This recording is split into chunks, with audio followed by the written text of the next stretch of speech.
Guys, welcome back. So I have not filmed in, I don't even know, 4 months, something like that. And I just haven't had the passion for it. Honestly, I had some struggles with my editing software and I had to get a new phone in May because my old one was just full of space, full and out of space. So anyway, I have a reason as to why I'm wearing what I'm wearing and why I have no makeup on. Today, I wanted to talk about color analysis. So you may have heard of it. Basically, like, are you a spring? Are you a cool winter? Are you a, they have like different seasons, and you could be like, I'm a warm light, or I'm a deep autumn, or whatever. And like, I never really knew what they were. I always thought, well, I have neutral undertones, so I thought. I have neutral-ish brown hair. Like, it wasn't extremely red and it wasn't black. It was just brown. It kind of looks black in this lighting, but I swear it's brown. Um, and so I just kind of wore whatever color I wanted, whether it was clothing, jewelry, silver versus gold, rose gold, bronze, I didn't care. And makeup. Sometimes I'd wear peachy, orangey, pinky stuff, and sometimes I would wear lavender, purpley, baby pink stuff. And I never knew. And so I am today trying out some really cool draping techniques with color. So what I did, you're supposed to remove all your makeup, don't have fake tanner on, don't have jewelry on, don't even have like lip gloss or like chapstick. Like my chapstick kind of turns my lips a slight pink. No colored contacts, don't do anything, no fake tanner, nothing. Like just you bare. Tie your hair back. And then I'm wearing this because I wanted to be able to drape colors on me and not have this compete, something that would show. And then I went around my house because color analysis, if you've never heard of it or done it, you can spend thousands of dollars paying a professional to do it. And I am not a professional. Totally not. I find it fascinating and I totally would do it if I thought like I could, make a money. You find out what is flattering to you, what makes you look the most youthful, what makes you look the most vibrant and alive. Wow, that is flattering. Oh boy. And then you learn like the people who get it right, who wear the colors that look good on them. It doesn't mean like if you're this or that you can never wear the other colors or whatever. It's just like, your closet should consist of mostly the things that are the most flattering on you. And then you can have pops of other colors. Like, for example, I don't look great in baby pink. I've like always known that, but I wear it anyway because I like pink. I think pink is cute. So like if I wanted to wear this pink, I don't know if you can tell, but like it looks terrible on me, right? It just like is not good on me. I might wear it in a handbag or pink in my backpack or my shoes, or I might wear a pink necklace that's down here, but then wear something different color up top, or pink skirt with pink in it, or a pattern with pink, but mostly it's burgundy, or something like that. So anyway, it doesn't mean like you can't wear the other colors, but my reasoning for it was like, I've been feeling like drab, just extremely blah. And, I kind of felt like I wasn't vibrant anymore. I wasn't youthful. And, I'm getting older and I don't know, I wanted a refresh. And I realized I have a ton of clothes. I have a ton of makeup. I have a ton of things. So it's not like I thought I needed a whole new wardrobe or I needed a whole new, it was just like, I want to get my spark back, So I'm wearing this. You go in natural sunlight, you tie your hair back, you go barefaced or whatever, and then look around your house. Could you buy these? Absolutely. You totally could. But look at even your linens in your house, tablecloths, placemats. But you're looking for solid color items, perhaps that, don't have a sheen or a pattern or anything like that. It would be great if they were all the same fabric, but that's not necessary. And then drape them on yourself. So I'm going to give you an example. Just flash through these so you guys can see what I'm talking about. But essentially I just stood outside in my backyard and I stole some of my husband's dress shirts that was like powder blue, and I took my daughter's yellow shirt and I put them towards my neck. And then excuse the cell phone. You're supposed to face the light. And so I had my phone, facing the light, and then I got my shadow of my phone on like almost every single picture. I don't know how you're supposed to not if you're facing the sun, but like I did it myself. If I had someone else take the photos and I wasn't doing like selfie mode, perhaps that would work. But in an ideal world, you would have a plain background, a white or, black or whatever, just a solid color background. I have a house and I live in a real world. So I just found a place that had a nice countertop for me to I actually used the barbecue grill to the handle to hold my hangers. But yeah, I took some clothes from my husband, from me, from whatever, just to find a broad spectrum. So you want to make sure you're capturing, like you could do this in as few as like 10 things or 20 colors or whatever you want to do. I think the professionals do like 100, which is crazy to me, but that's awesome. You're paying a lot of money for it. But like you would grab a warm red that has like a lot of orange in it and a red that's more of a cool tone, berry red. You would grab a mint pale green and a lime, like yellow green. You would grab a lavender and then eggplant that has more red in it. Anyway, so you grab opposite color spectrums. You grab a cool pink and a warm pink, and a cool green and a warm green, and a cool blue and a warm blue. And yeah, there are cool pinks, even though that pink by nature is a cool color. There are warm blues, even though by nature blue. My lighting keeps going in and out, I don't know. So anyway, you grab all those, you drape them across yourself, you take the pictures, whether it's someone else or yourself. Mine costs nothing because I did it myself and I have sunlight, it's Arizona. Now I gotta go put all the crap away. I went ahead and put myself halfway together. Obviously I put on a shirt, took my hair down. I did my foundation, concealer, brows, and mascara. But what I didn't do, and I kind of kept it pretty neutral, like there's nothing warm or cool about that, okay? What I'm going to do is I'm going to do my cheeks and eyeshadow and lipstick. That's it. Using, oh my gosh, this is Charlotte Tilbury. One cool tone bronzer and one warm. On one side of my face warm, one side of my face cool. Like, you know what I mean? And then same with cheeks and lips. So this is a pink that's cool toned. And this is not about the actual makeup products, okay? And then there's a peachy pink that's more orange, right? This highlighter is cool toned. This highlighter is warm, like more golden. And we're just gonna like do a split face, and I'm gonna show you if what I've learned from the color analysis, and I'll just give you the spoiler now, that I am a warm autumn, which means the colors that look best on me, it's not white, it's ivory. It's not pinky pink, it's peachy pink. It's not baby blue, it's like a greenish blue. Darker colors look better. Pale colors, even I can wear them, but they look, I'm a deep autumn, so I look best in deep colors. But every single color has a warm version. See my cool tone side. This is Charlotte Tilbury Film Star Bronze and Glow. In my opinion, I've never really known, you know, if that looks good on me. Like, it's fine. It's not terrible. Okay, so that's like a contoury shade, or even more like a neutral brown. Okay, now I'm going to go into, this one is Urban Decay Naked Flushed, and this is the native one, bronzer, blush, and highlight. And you'll see this is more of a warm brown. Wow, okay, that's a heavy hand. Let me just kind of buff that eye, switch the brush around. Let's see if we can like scrub it out with my finger. Okay, so cool tone, warm tone. I'm not sure that I see like a massive difference. And also I have to redo my face later, so I hope you guys enjoy this. Okay, now on the cool tone side of my face, I'm gonna do that Urban Decay pink blush, which is kind of interesting that they chose to put a warm bronzer with a pink blush and a pink highlighter in here, but whatever. Okay, so this is the pinky side, the cool tone side. So, okay, there's my pinky blush. Sorry if you can't tell it's there, but it is.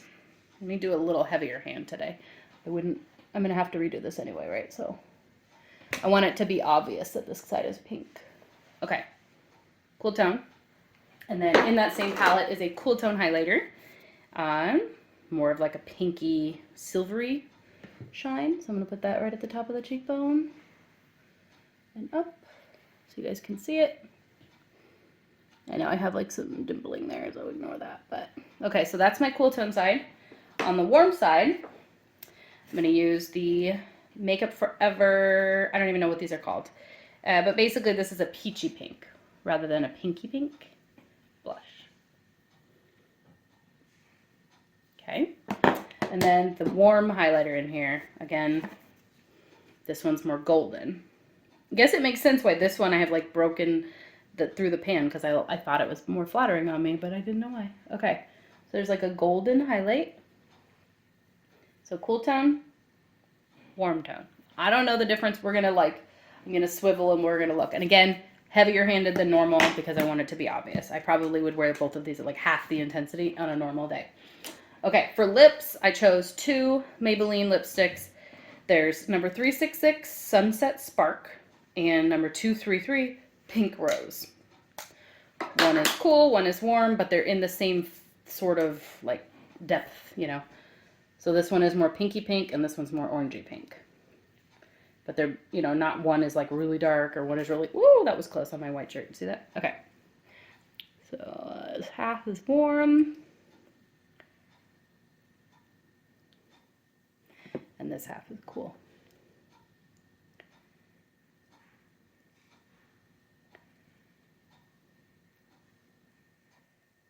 All right. All right, I guess the orange is a little deeper, but okay. For eyeshadow, whoa, that was close. I'm gonna do 2 different palettes. Warm will be the Too Faced Sweet Peach palette because it's got a lot of orangey shades, and then the Too Faced Chocolate Bar, which has more cool tone shades on the other side. And this is not like a makeup tutorial, okay? This is literally just to prove a point. So again, this one has a lot of warm shades, so I'm gonna use like a warm brown in the crease. And in the outer V, a warm tone. And then on the lid, more of a warm gold. Okay, and then under the brow bone, a warm whitish, off-white, creamy gold kind of shade. Okay, and I just tapped it on the inner corner.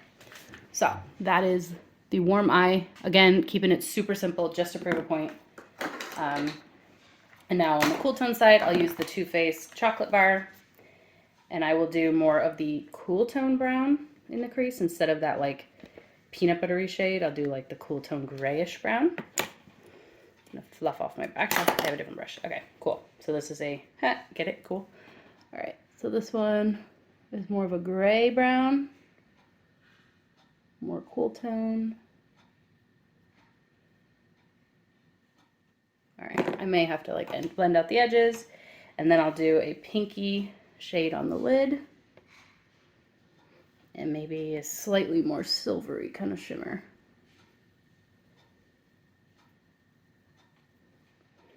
Yeah, and then my highlighter will be this pinky toned one. All right, here we go. And then let's see, do I have a blending brush? I'm just gonna blend out the edges a little bit. Again, I'm gonna be taking this off in a minute so this is the cool tone side. And then this is the warm tone side. It's really hard to tell on camera. I definitely don't see it. Let me see if I can like give you a better glimpse like this. Warm tone.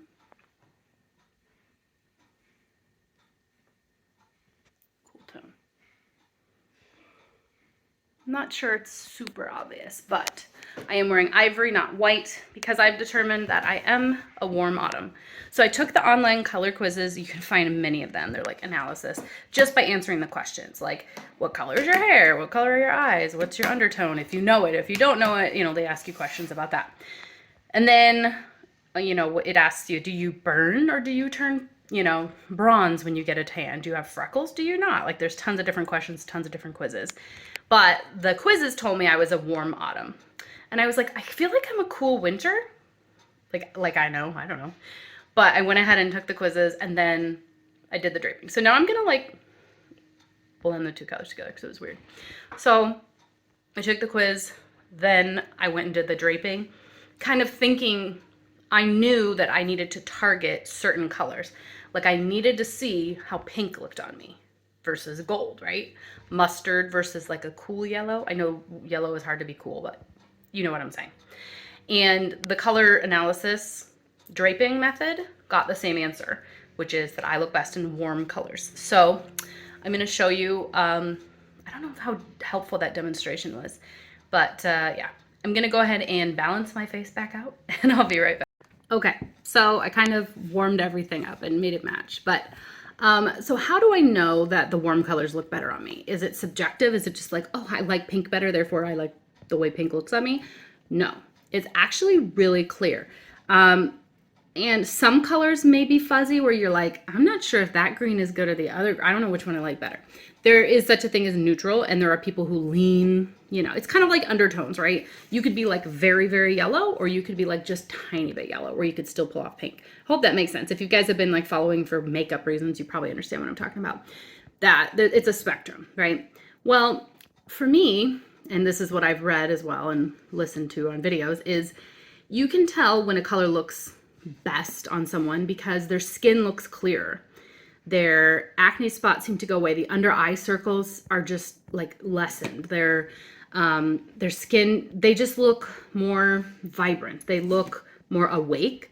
They look healthier. They look maybe more youthful. They look clear. And it makes your eyes, like if you have blue eyes, you put on a color that flatters your eyes and suddenly you just look like, ring, like someone plugged you in and, you know, like you went from a dim light to like vibrant, and it's like the best version of yourself. I can wear pink. I'm gonna wear pink. I love pink, but it definitely, you know, the result of this definitely helped me kind of figure out like, you know, like if I'm gonna go shopping, which I don't really have a reason to do at this point, but if I was going to buy new clothes and they had the dress in, you know, orange or pale baby pink, I'm probably going to go with the orange because I know that that looks best on me. So as for what your coloring is, you know, you're going to have to look it up and you're going to have to do the tests online, try the draping method and see, you know, a lot of our moms, I think this was popular like in the 80s, maybe, of like, what season are you? Oh, I'm a spring, therefore I wear, you know, whatever. I'm not blonde hair and blue eyes, so I don't have that one memorized, but I did want to show you guys, I pulled it up on my laptop. That there are different charts. So like the winter cool deep, spring warm light, summer cool light, autumn warm deep. There's like warm deep autumn and then there's just autumns. So some lighter autumns might have reddish hair and might have freckles, but then have green eyes, right? So they're still an autumn, but they are very different than I am, which is a deep autumn. There are redheads with blue eyes that lean cool and they might be, you know, a different kind of shade. There's blondes that you're supposed to use, also I forgot to mention, your hair color that you had in your 20s by nature. So like if you're gray now, don't use today's hair color, right? Use the one that was in your 20s because that's like your natural tendency. So the draping method might be hard if you color your hair and you have a very yellow based blonde and your actual hair is more ashy brown, then your results are going to be different. But this is my natural hair, natural color, natural skin. I mean, obviously covered in makeup now, but anyway, so I hope this was helpful. And again, I don't want to be your like primary source of information on this. I just wanted to share something that I find fascinating. So anyway, I'm going to show you a few outfits that, you know, are flattering versus not flattering, and I'll let you see for yourself. Now, again, now I can wear more gold jewelry and know that that looks best on me, but I still own silver jewelry and I still intend on wearing it. But if I'm going to purchase new, you know, I'll just keep that in mind for future. So that is it for today's video. I hope you guys found this interesting and maybe it sparked something in you and you want to try it for yourself. I think it's really fascinating and it kind of makes me want to like stare at other people and like analyze their colors and like do theirs and then say like, oh, you should wear this or you should wear that. Take it with a grain of salt, but hope you guys enjoyed. Thanks for watching.